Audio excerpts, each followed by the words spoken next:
Wall of Grief and Love, the podcast.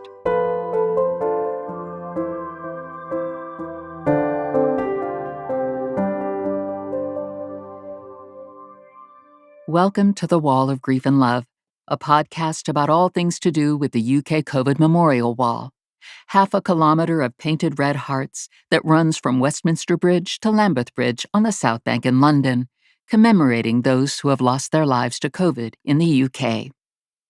Each week, we'll be telling you a story about the wall, how it began, how it's maintained, and what it means to the people whose loved ones are commemorated there. I'm Lorelei King, a volunteer at the wall, and I look forward to sharing these stories with you. Episode 2, Beginnings, Part 2.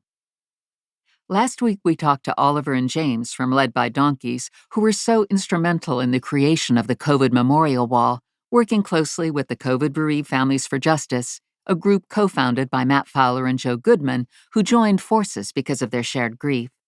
We'll be talking to Matt and Joe in a future episode.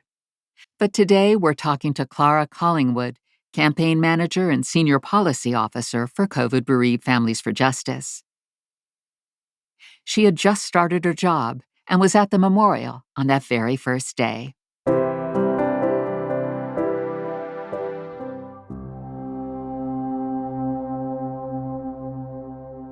So, Clara, you went to work for COVID-19 Bereaved Families for Justice in March of 2021, is that right? Yes, the day before the first heart was painted on the wall. Was it? What was that like then? What was your experience having come in? Because a lot of plans must have been laid by then. It was unbelievably bizarre. I had a call with my then manager the night before saying, this is what we're going to be doing. You're going to meet everyone at once. So that was fantastic. If you were someone, I'm not personally bereaved by COVID-19.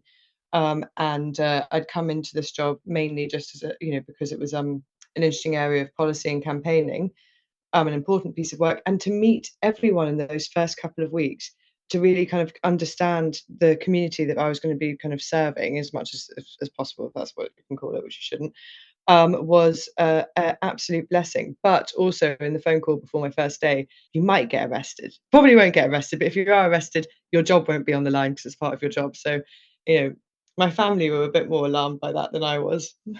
So on the 29th of March, then, were you at the wall with your Posca pens and your Sharpies? Or I don't know if we had those then. And what was it Yeah. like that first day? Did it start really early? And We met at about 6:30, and it was led by donkeys, myself, Nathan, and then the first person actually who I met was Matt, who's the co-founder of COVID-19 Bereaved Families for Justice. He'd come down early with some friends, and that was really a fantastic kind of early morning, kind of misty, one of those kind of summery, misty mornings. We were all a bit nervous, but it also had a kind of a formal and very respectful feeling to it, because part of what Led by Donkeys had thought about doing was making it look as respectful and official as possible. So they'd made these amazing wooden boards that said, "This is the COVID Memorial Wall," and they'd also bought loads of flowers so that we could put flowers along the wall at different spots, because really the police are less inclined, I think, to move people on when it's clearly a memorial. So it felt very somber, but also very loving, all at once. And I think, for a lot of people who turned up on the first day, it was the first kind of direct action they'd ever taken, including me. So it was very exciting.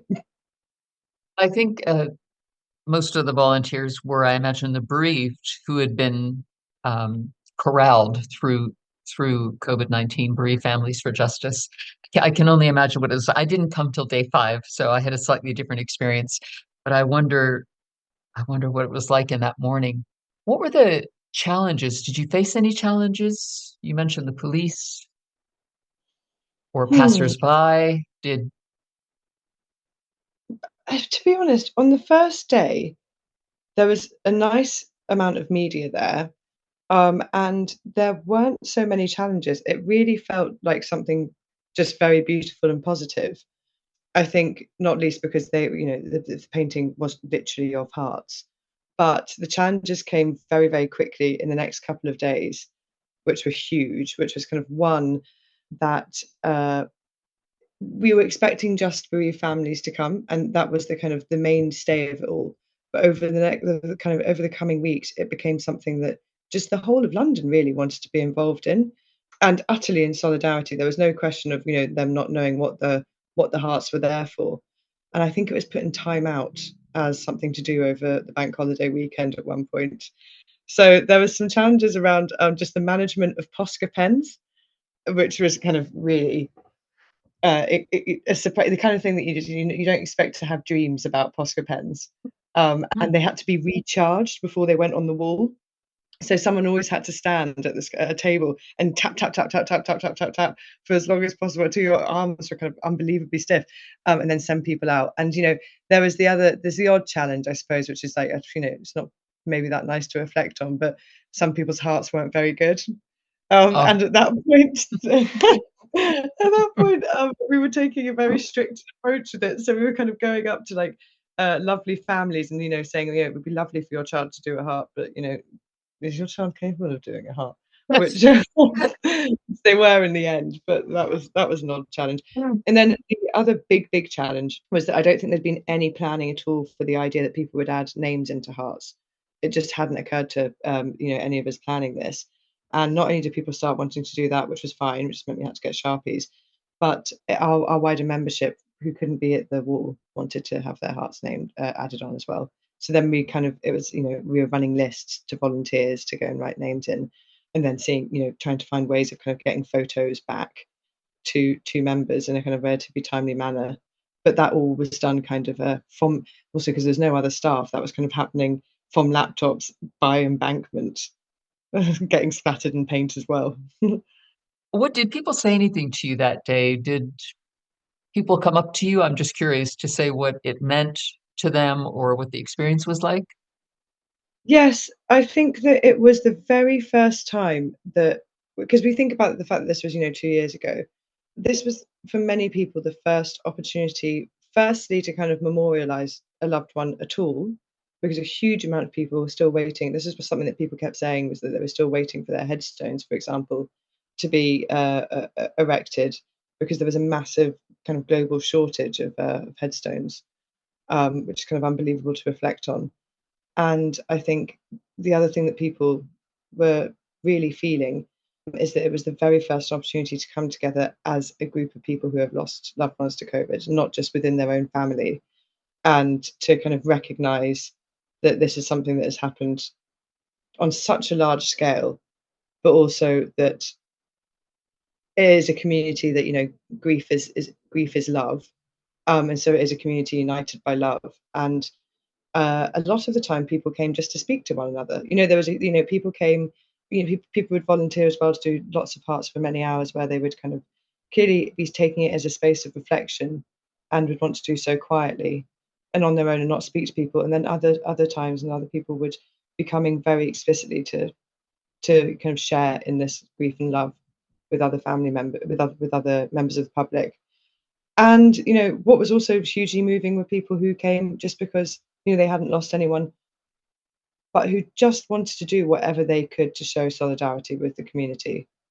And up until then, there hadn't been much available, not least because of lockdowns. This was just at the end of, we were at a we were at a stage in which we were allowed to meet outside, but for the first couple of weeks we were also trying to keep people at a relative distance.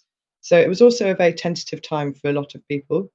And you especially, I know I've been grateful because you kind of single-handedly, after the initial putting on of the hearts, you were like single-handedly, womanfully arranging for hearts to be dedicated and all that. And I think you just, you did an incredible job with that because it means so much to people.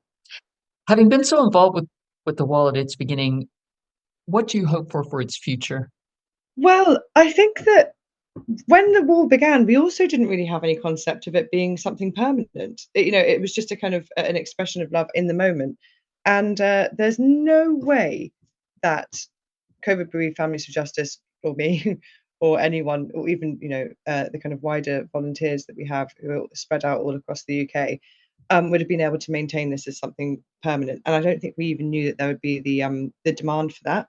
and give the formation of the Friends of the Wall is the most hopeful thing in the world, because you're so committed. The Friends of the Wall are entirely committed to making sure that these hearts never ever fade. Not one single heart can fade, because they all represent someone who's died of COVID-19. And I think that I couldn't, without that, without the Friends of the Wall, there would be no hope for the wall. And I think in a kind of in a larger sense, I hope that it is made permanent with support from the council, which I would be surprised if there isn't support from the council, because one of the things that the Friends of the Wall have also done is kind of work with the Bereavement Commission and the Commission on Commemoration to get as much kind of political buy-in to remove any of those political barriers to the COVID Memorial Wall being kept permanent. Because also now we're saying, this is a very important memorial, and it's just in this location because that's a good central London location, but it was explicitly political at one time. So this is kind of it's getting a rebranding, which I think is really, really good and vital. And I also think I really hope, and already this is happening, as kind of Fran can attest to, that it becomes a bit of a blueprint for collective art making and collective remembrance. And as much as you hope that there aren't so many things to have to remember in this way in the future, it really is a masterclass, I think, in participation of the people who are kind of most affected by whatever memorial is seeking to memorialize. And it's grassroots and just full of labor and love. And I hope that becomes something that we see more often, rather than kind of state imposed, quite often off the mark forms of memorialization, which almost sometimes feel like they're more about convenience and saying that this is the space in which we memorialize this, and we're not going to think about it elsewhere. And the wall is sprawling and at the very heart of Westminster, and I think keeping that there for as long as possible is what I hope for.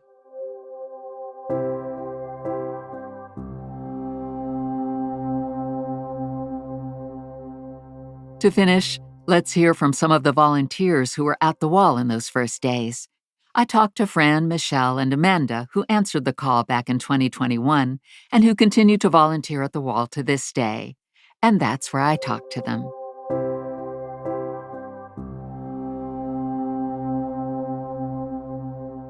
On the morning of the 29th of March 2021, and must have been about 8:15 in the morning on that morning, and that was the very first heart that I painted.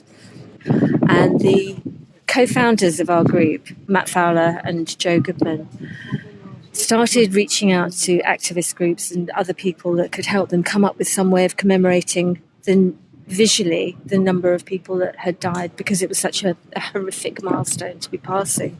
And they had contact with Led by Donkeys, who are this incredible campaign group who have been basically doing a lot of very visual stuff about Brexit and about us leaving the EU. Anyway, they ended up thinking hearts would be perfect, red hearts would be perfect, because of we're reflecting the love that we have for these people.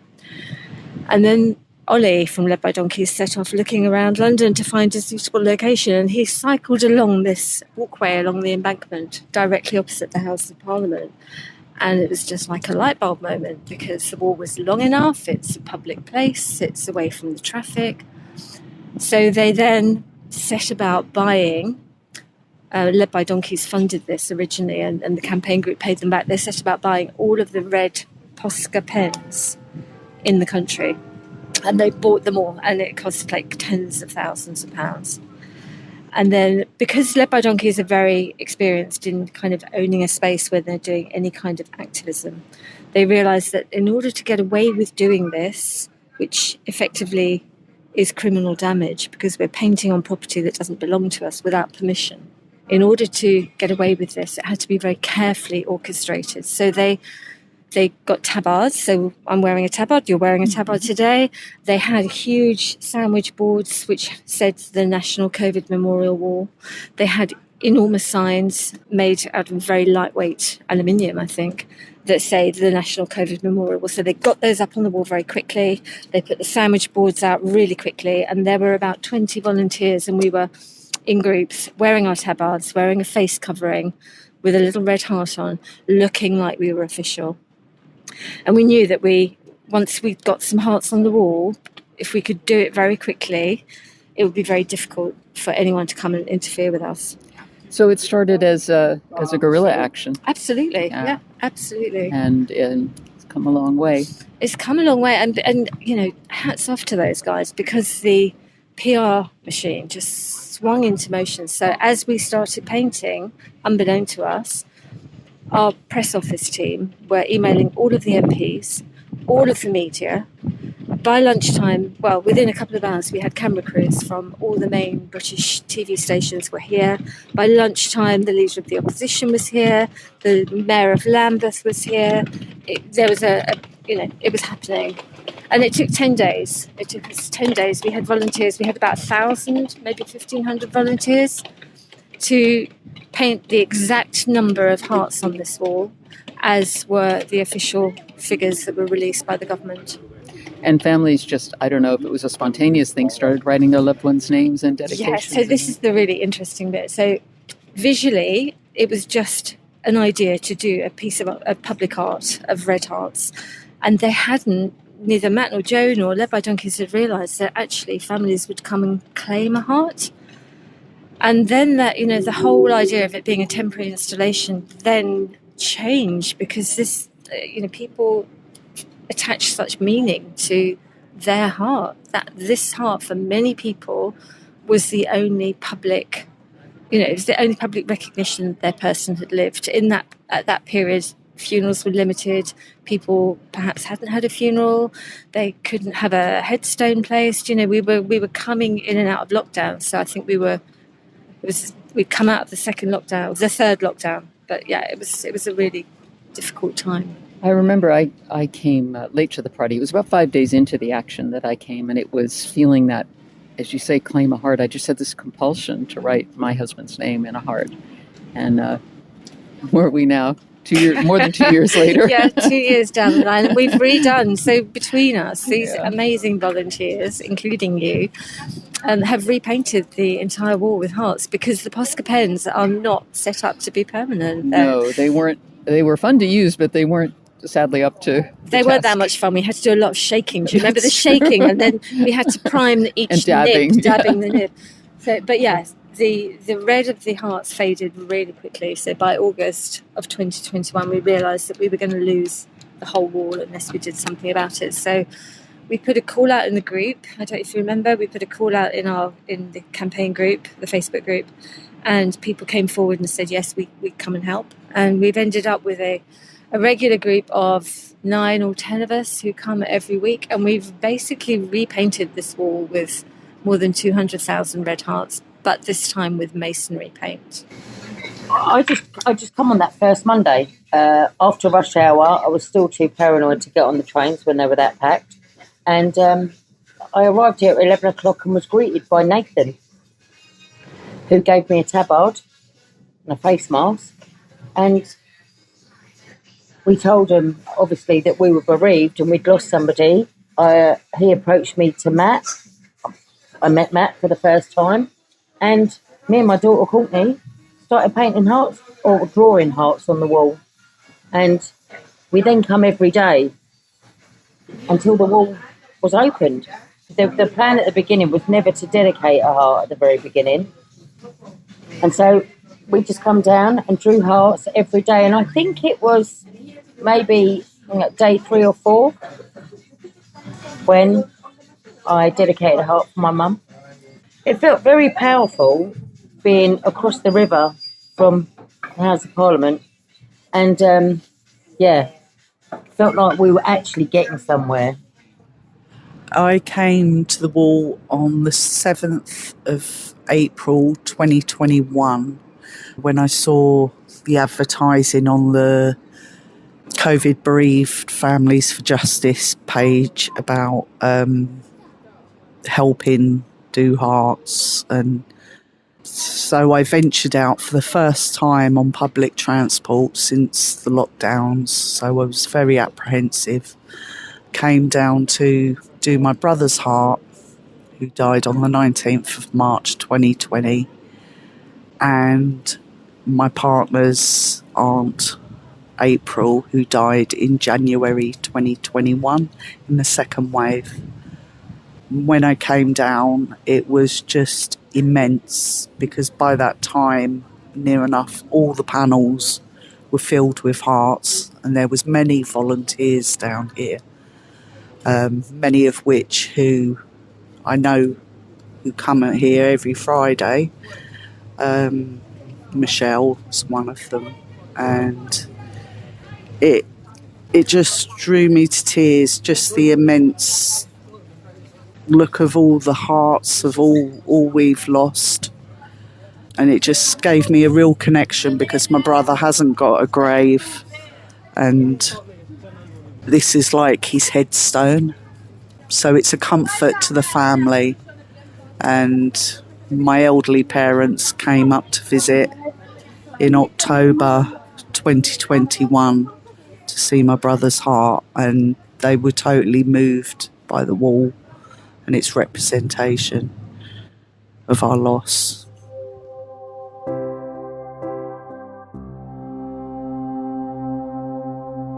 I think many of us agree with Amanda.